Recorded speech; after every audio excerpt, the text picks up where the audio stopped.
కమ్యూనిస్టుల కంచుకోటలో బెంగాల్లో ఒక మున్సిపల్ కార్పొరేషన్‌లో ఒక కార్పొరేటర్ స్థానం సాధిస్తే దేశమంతా గొప్పగా చెప్పుకుంది బీజేపీ. మేము ప్రవేశించాం అని. ఆ తర్వాత ఓ 4 కార్పొరేటర్లు గెలుచుకుంటే మేము పుంజుకున్నామంది. నవ్వేవాళ్ళు దేశమంతా. బట్ ఆ తర్వాత ఓ ఎమ్మెల్యే గెలుచుకుంది. ఆ తర్వాత 4 ఎమ్మెల్యేలయింది. ఆ తర్వాత మొన్న ఏకంగా ప్రధాన ప్రతిపక్షమైంది.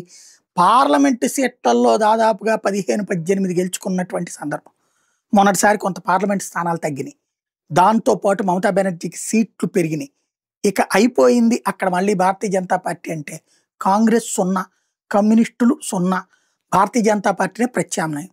గట్టిగా పోరాడుతోంది. త్వరలోనే ఎన్నికలు జరగబోతున్నాయి.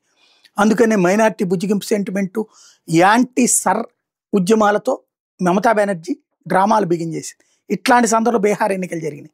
ఇప్పుడు బీహార్ ఎన్నికల్లో ఘన విజయంతో ఈ టెంపో బీజేపీ అక్కడ మెయింటైన్ చేస్తుంది. అక్కడ గెలిచిందా తిరుగు ఉండదు. తమిళనాడులో ఏఐఏడీఎంకే బీజేపీ కూటమి గెలిచిందా ఇక అసలు తిరుగు ఉండదు. తర్వాత రాబోయేటటువంటి రోజుల్లో దేశంలో సీనే మారిపోతుంది.